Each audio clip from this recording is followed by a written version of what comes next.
ben, c'est comme les loyers de Marois, j'arrive en retard. Me voici enfin sur mon IGTV. Je tiens à m'excuser, c'était pas des jours faciles pour moi. J'avais besoin de me poser, de réfléchir et de m'apaiser. Donc j'ai décidé de prendre quelques jours de plus parce que dans toute cette histoire qui vient de se passer, il faut savoir que je suis passée par une multitude d'étapes émotionnelles, la colère, la douleur, la tristesse, la mélancolie. Donc c'est pour ça que cette vidéo, vous êtes arrivé en retard. Si vous cliquez sur cette vidéo, je pense que vous êtes au courant qu'il y a eu un drama. C'est le mot de toute façon que tout le monde utilise. Il y a eu un drama, il y a eu des histoires qui se sont passées il y a maintenant de ça quelques jours. En ce qui me concerne, ce n'est pas quelques jours, c'est plutôt quelques semaines, voire un mois. À cause de tout ce qui s'est passé et qui a été rendu sur la place publique, alors que j'ai essayé de régler les choses en interne, au vu de tout ça, je suis quelqu'un de humain. J'ai décidé que je ne pouvais plus me taire et j'ai craqué. Peut-être pas comme j'aurais dû. J'aurais peut-être dû formuler les choses de façon différente. C'est pour ça que je tenais juste à m'excuser.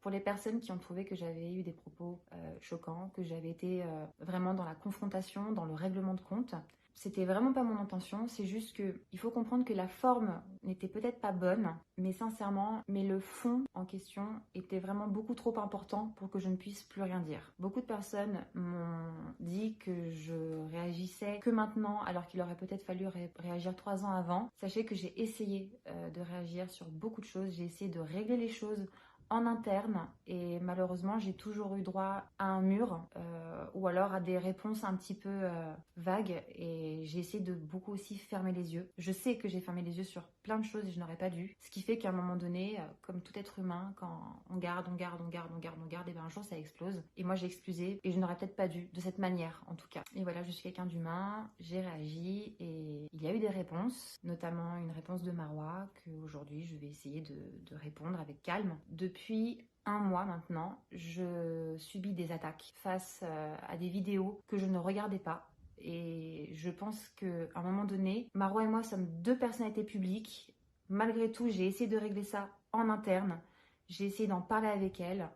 Quand elle dit que je n'ai jamais essayé de l'appeler, jamais essayé de la contacter, ce n'est pas vrai. J'ai envoyé des textos même qui prouvent que j'ai appelé juste avant et je n'avais pas de ses nouvelles. On a eu beaucoup d'histoires. Encore une fois, depuis un mois, je reçois vraiment des attaques ciblées et ce n'est plus possible. Donc je tiens juste à expliquer tout ce qui s'est passé, toute l'histoire de mon point de vue avec quelques preuves à l'appui. Donc il y a un mois, Marois a posté une vidéo avec un titre déjà très accrocheur. Mes affaires disparaissent sans que je ne comprenne pourquoi. Déjà dès le début, on comprend que c'est une vidéo qui va faire du clic. Et tout au long de cette vidéo, Marois vous explique très clairement que des affaires Louis Vuitton ont été volées, des bijoux, un sac à dos Givenchy, beaucoup de make-up, qu'elle ne fait venir pratiquement personne chez elle et que les personnes, ses amis notamment, qui viennent la voir ne sont toujours qu'avec elle en bas, parce que c'est un duplex. Après, il y a sa famille qui vient et ensuite, évidemment, les personnes qu'elle côtoie, c'est-à-dire moi en l'occurrence, et mon frère qui de temps en temps venait l'aider pour de multiples choses. Elle souligne très clairement que Kiyou avait les clés de chez moi, parce que c'était ma propriétaire. Alors il faut savoir une chose, j'ai donné toutes les clés à Marois que j'avais. Je n'en ai gardé aucune parce qu'en fait elle a continué tout au long de ces 3 ans à perdre des clés. Et moi en fait un jour elle m'a appelée, elle m'a dit Kiyou, je suis enfermée dehors, et c'est là où elle vous en parle. Je suis enfermée dehors, je sais pas quoi faire. Et moi je lui dis bah écoute, moi je suis pas là, j'ai plus de clés Marois à te donner parce que tu les as toutes, donc il faut que tu contactes un serrurier. Je pense très sincèrement qu'elle est tombée sur un serrurier véreux qui l'a arnaquée complètement. Ça, ce sont des choses qui arrivent. Encore une fois, Marois était une jeune femme à l'époque qui vivait toute seule, qui a eu l'air paniquée, et il y a des gens très mal intentionnés qui peuvent en profiter. Sauf que voilà ce qui se passe. Marois dit que depuis le départ, depuis qu'elle vit dans cet appartement, des choses ont disparu. Ça n'a pas commencé à partir du serrurier. Ça a continué tout au long de ce bail de 3 ans, d'ailleurs de 3 ans et demi. Et c'est là en fait où, dans sa vidéo, en plus de ça, comme si ça ne suffisait pas, elle demande à ses abonnés d'interagir et de donner leur version des faits et de voir ce qu'il en est. Si c'est effectivement quelqu'un qu'elle connaît, qu'elle souligne, le serrurier, ou alors il y a des esprits. Évidemment, ça n'a pas loupé, avec une communauté sur YouTube qui est de plus de 2 millions. S'il n'y a que 1% qui commence à commenter en disant « c'est Kiyou, c'est son frère, c'est sa famille », puisqu'également elle inclut ma famille en disant qu'il y avait peut-être ma famille aussi qui avait ses clés. À un moment donné, comment vous pouvez penser qu'une personnalité publique qui a 2 millions d'abonnés puisse demander de commenter une vidéo, que des commentaires commencent à lourdement dire que c'est moi qui vole, mon frère qui vole, et ensuite forcément, sur mes propres raisons, parce que c'est effet boule de neige, sur mes réseaux, je commence à avoir des insultes. On s'en prend à mon frère, on s'en prend à moi, on s'en prend à ma famille. Je ne sais pas comment les gens pourraient réagir, mais moi face à ça, je me suis sentie extrêmement mal, je me suis sentie en colère parce que Marwa, nous nous sommes quittés en mauvais termes. L'état des lieux, c'est pas si mal passé, mais il n'est pas non plus incroyable. Je pensais sincèrement qu'on en a fait fini avec tout ça parce qu'on a eu des clashs juste avant. Et là où c'est grave, c'est que lorsque j'ai vu tout ça, parce que je ne comprenais pas d'où ça venait cette histoire de vol, quand j'ai été voir sa vidéo et que j'écoute attentivement ce qu'elle dit et que je regarde les commentaires et que je suis effrayée de ce que je vois, je lui écris, mais avant ça je l'ai appelée, je l'appelle, elle ne me répond pas. Mon texto d'après lui demande de me répondre, qu'elle enlève cette vidéo parce qu'elle insinue clairement que je me fais voler. Elle ose me répondre par la suite, tu n'es même pas dans le top des commentaires. Je n'ai pas à être dans les commentaires du tout en fait. C'est ça qu'elle n'arrive pas à comprendre, c'est qu'elle a fait cette vidéo pour faire du clic. Elle a interagi avec ses abonnés, ses abonnés ont interagi et du coup, il y a eu des répercussions extrêmement graves. On a commencé à s'en prendre à mon frère, on a commencé à s'en prendre à ma famille entière et à moi, surtout à moi. Quand on se fait voler des choses chez soi, depuis un certain temps, des choses de luxe, du maquillage, des choses qui coûtent quand même cher, la réaction de Marwa aurait été de me contacter, me prévenir qu'il y a des choses qui disparaissent. Dans ce cas, immédiatement, j'aurais fait changer les serrures par sécurité et lui aurais donné les clés immédiatement. On porte plainte à la police, on informe la copropriété qu'il y a quelqu'un qui vole et ou alors, au pire du pire du pire, si vraiment on veut se sécuriser un maximum, on met une caméra de surveillance en fait. N'importe quelle personne avec un minimum de logique aurait fait ça. Or, Marwa a décidé de ne rien dire. La preuve, je n'étais pas au courant. Et plutôt que de réagir en tant qu'adulte et de se sécuriser, elle a préféré paniquer pendant 3 ans et demi, faire du clic, faire une vidéo où elle met effectivement en grand mes affaires disparaissent et je ne comprends pas pourquoi. C'est l'origine du clash, en fait, tout simplement. Et c'est pour ça que j'ai dit ce que je pensais sur Instagram. Et en parlant d'Instagram d'ailleurs, tu t'es permis de faire une vidéo réponse. J'ai commencé à voir mes posts Instagram pleins de commentaires, encore une fois haineux, donc de resubir une deuxième vague de cyberharcèlement. J'ai réfléchi. Je ne peux pas contrôler Twitter, je ne peux pas. Facebook, j'en ai pas. Par contre, Instagram, toute ma famille est sur Instagram. Donc ce qui veut dire que le lendemain, quand ma famille allait se connecter parce qu'il était tard, quand ma famille allait se connecter pour regarder un peu les stories et voir ce que je fais, ils allaient tomber sur mes stories en comprenant que tu as fait une IGTV, aller voir l'IGTV, revenir sur mon compte et voir tous les messages haineux. J'ai juste réfléchi, j'ai décidé de mettre mon Instagram en privé pour que personne ne puisse voir ce qu'il se passe. Parce que pour moi, c'est le seul réseau social que je pouvais contrôler. Et c'est comme ça, Marwa, qu'on protège sa famille des réseaux sociaux.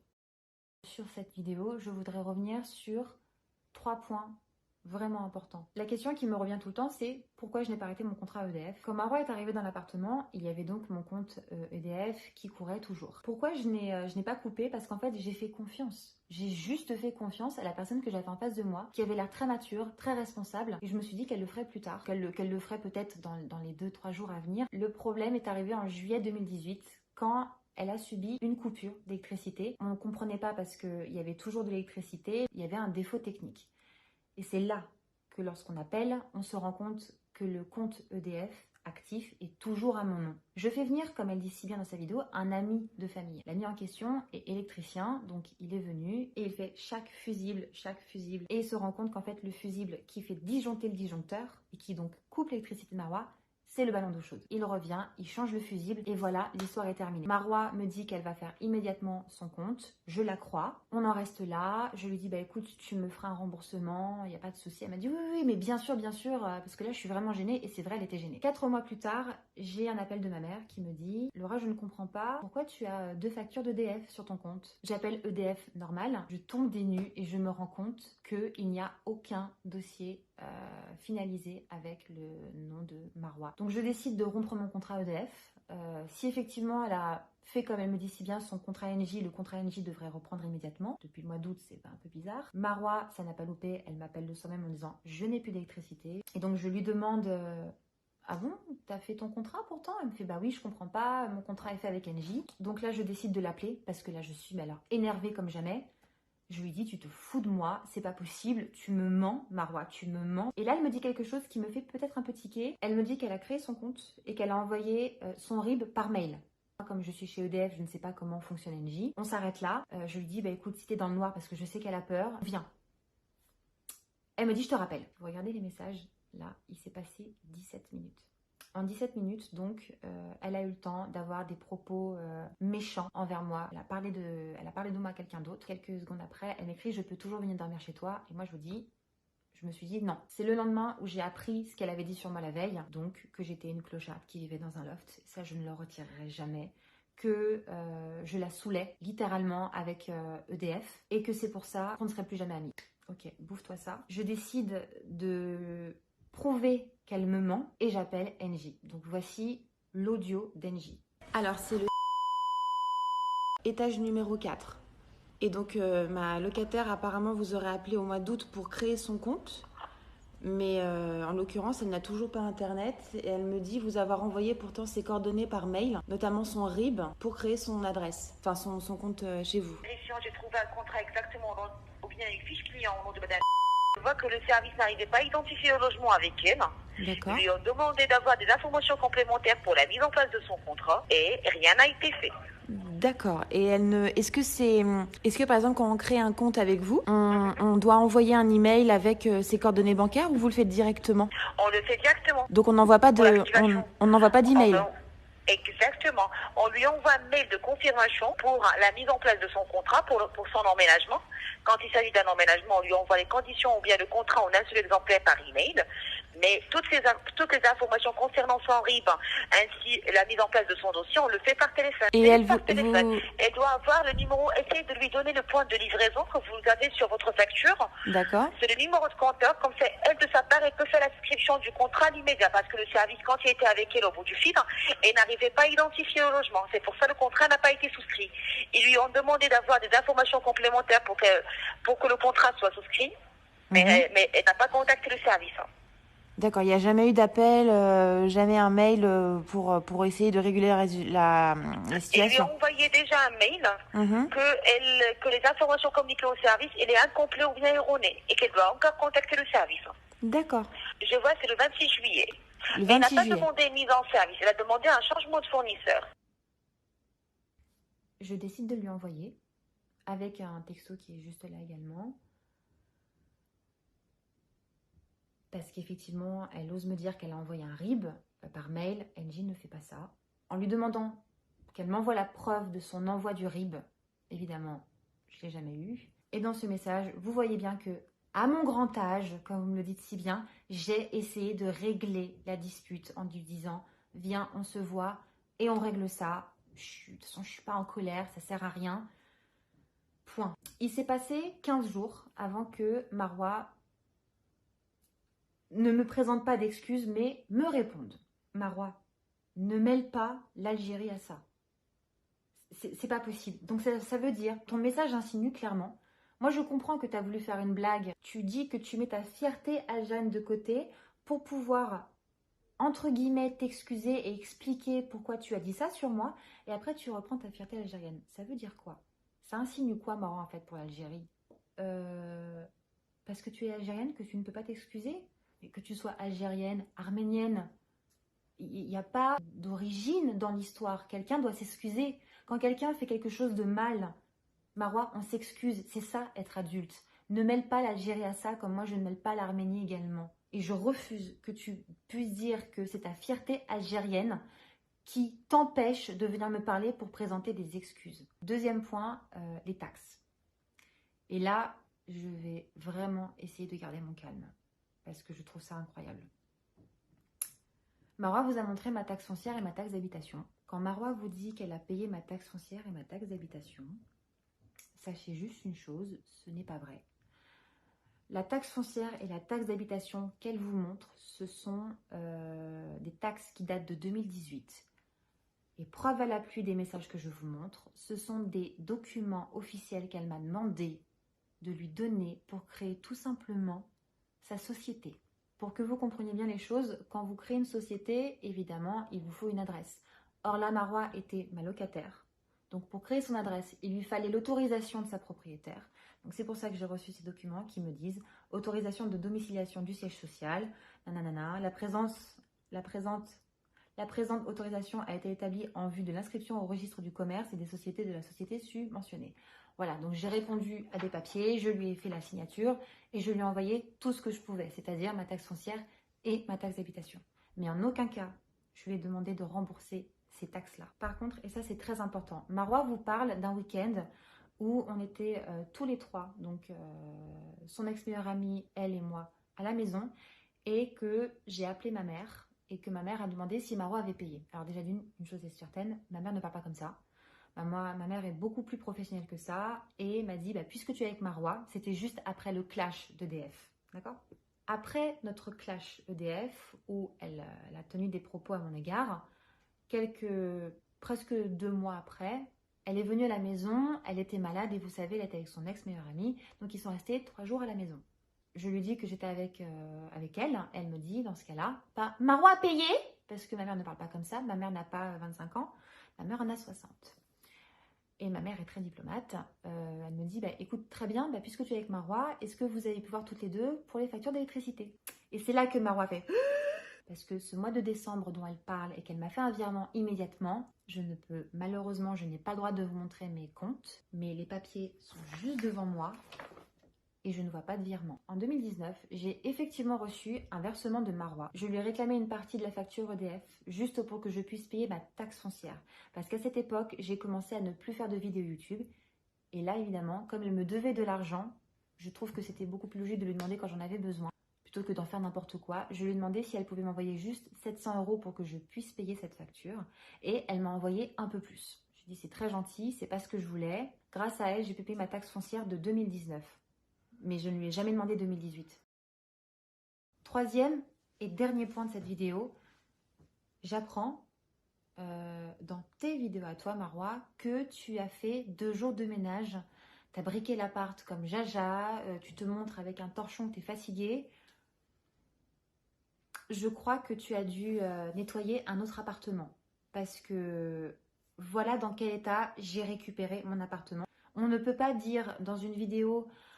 je suis fatiguée, j'en peux plus. On ne peut pas montrer dans sa vidéo avec le montage, manipulation encore une fois, hop, je nettoie les placards du haut. Tu ne peux pas dire que tu nettoies l'appartement quand mes photos ressemblent à ça. Un plan de travail qui est complètement défoncé. Je ne sais pas ce que tu as fait dessus, mais tu as laissé des choses brûler.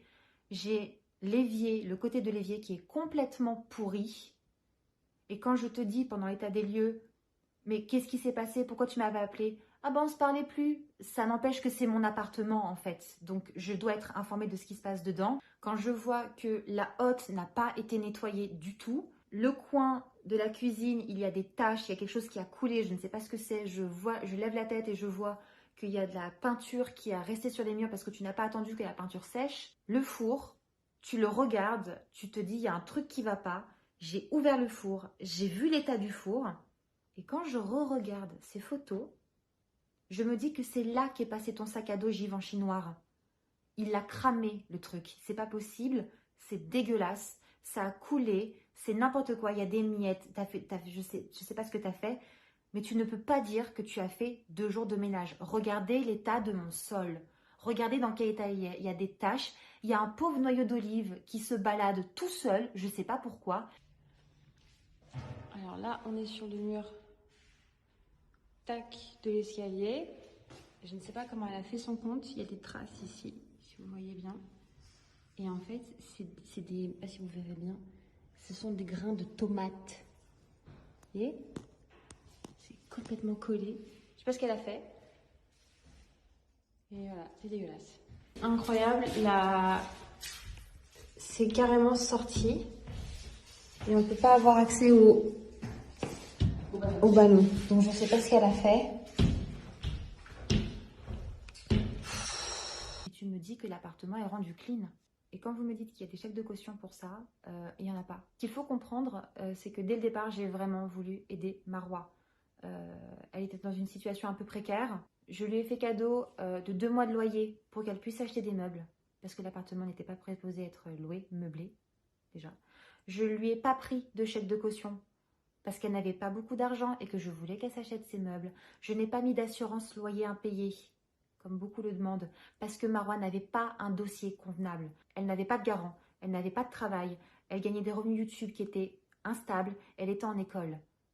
Quelle assurance loyer impayé aurait accepté un dossier comme le sien? Personne. Donc, encore une fois, j'ai vraiment voulu être une amie et l'aider et faire tout mon possible pour qu'elle se sente bien. Je vais devoir engranger des frais de ménage et des frais de travaux parce que je ne peux pas rendre un appartement avec un sol pareil, avec une peinture qui a été mal faite, des murs qui ont été brûlés à cause de lampes, des déchirures et de la tomate sur les murs. Donc tout ça, ça a un coût que j'ai l'impression que Marois ne comprend pas parce que Marois n'a jamais été propriétaire. C'est très simple, je te demande 3 choses. Je te demande de me respecter parce que tu sais que je vais terminer YouTube et que je ne veux pas que ça se termine comme ça. Je ne mérite pas cette fin depuis 11 ans que je suis ici. Je veux que tu supprimes cette série de vidéos, également ton IGTV, parce qu'elle porte atteinte à ma personne, elle porte atteinte à ma famille, ainsi qu'à la copropriété. Quand celle-ci revient vers moi pour me dire « il y a des vols », ça porte préjudice. Il n'y a plus que moi dans l'histoire. Il y a beaucoup plus de personnes qui sont incluses dans celle-ci. Ça porte préjudice également à la revente de mon appartement. Si jamais je n'arrive pas à le revendre, il faudra que je le reloue et tu es, encore une fois, une personnalité publique qui est très suivie. Les gens regardent ce que tu fais. Et la troisième chose, parce que tu es une personnalité publique, parce que tu as amené à parler de ça dans le but de faire du clic, dans le but de donner aux abonnés des choses à regarder, des choses croustillantes, alors que rien n'est fondé en ce qui nous concerne et que j'ai essayé en privé de régler ces choses et que tu n'es, comme tu le dis si bien, campé sur tes positions, je veux des excuses publiques. Parce que tu as touché à ma famille, tu as touché à ma personne après tout ce que j'ai fait pour toi pendant 3 ans parce que je considérais qu'on était amis. Je ne veux rien de plus, je ne veux pas d'abonnés, je ne veux pas de followers. Je veux terminer ma carrière YouTube tranquille le 31 décembre pour commencer l'année 2021 avec de nouveaux objectifs de vie. Je ne veux pas finir YouTube comme ça. Je veux pas que cette histoire quand même, c'est quand même 11 ans de ma vie que je ne regrette pas parce qu'on a eu des très bons moments. J'ai vécu plein de choses, j'ai vécu des histoires super, j'ai fait des voyages géniaux, j'ai travaillé avec des marques, je pensais pas que je pourrais travailler un jour avec ces marques-là. On a eu une relation fusionnelle toutes les deux, on était tout le temps collés ensemble et moi je te souhaite pas du malheur quand tu oses me dire viens me voir et on en parle. J'ai essayé Marois, j'ai essayé mais tu n'as pas voulu, tu t'es caché, tu as fait la morte, tu as mis d'autres personnes pour me parler à ta place et c'est pas ce que je voulais parce que comme depuis le départ je veux qu'on parle en adulte parce qu'on est des adultes, on est capable de parler toutes les deux. Malheureusement ça ne s'est pas terminé comme ça mais tu as commencé. Ce que je faisais dans le domaine du privé avec toi pour qu'on règle nos histoires, tu l'as amené sur les réseaux sociaux et tu es une personnalité publique qui est encore une fois très suivie. Et ce que tu n'arrives toujours pas à comprendre, c'est que chaque action que nous faisons dans la vie peut avoir des conséquences sur autrui. Je supprimerai cet IGTV si je vois que tu fais un pas. En fait, c'est tout simple, c'est donnant-donnant. Et après, cette histoire est réglée, moi j'arrête, on ne me verra plus. Je passe à autre chose, je crée une nouvelle étape de ma vie, une nouvelle aventure m'attend et ça va être super et tout ce que je peux te souhaiter c'est de marcher encore plus. Mais maintenant là il faut être un peu adulte, cette histoire est partie beaucoup trop loin. Je ne veux pas avoir de problème par la suite et j'espère que toi non plus tu n'en veux pas parce que ça peut aller vraiment loin et ce sont des procédures juridiques qui prennent du temps, qui prennent de l'argent et je pense très sincèrement qu'on a autre chose à faire toutes les deux. Voilà, cette IGTV est terminée. J'espère que vous avez quelques réponses à vos questions. Encore une fois, je ne veux pas qu'il y ait d'histoire supplémentaire. J'aimerais que cette histoire s'arrête, qu'on passe toutes les deux à autre chose. Et très honnêtement, j'ai envie que le clash des graines soit le plus grand de YouTube. YouTube Beauty, ce serait bien. Et voilà, je vous souhaite une bonne soirée. Merci beaucoup pour tous vos messages. C'était super de savoir que ces 10 ans ont un peu compté pour vous, comme ils ont compté pour moi, parce que c'était chouette quand même. Et voilà, je vous embrasse fort. Et Marois, si tu regardes cette vidéo, bah, à toi de voir.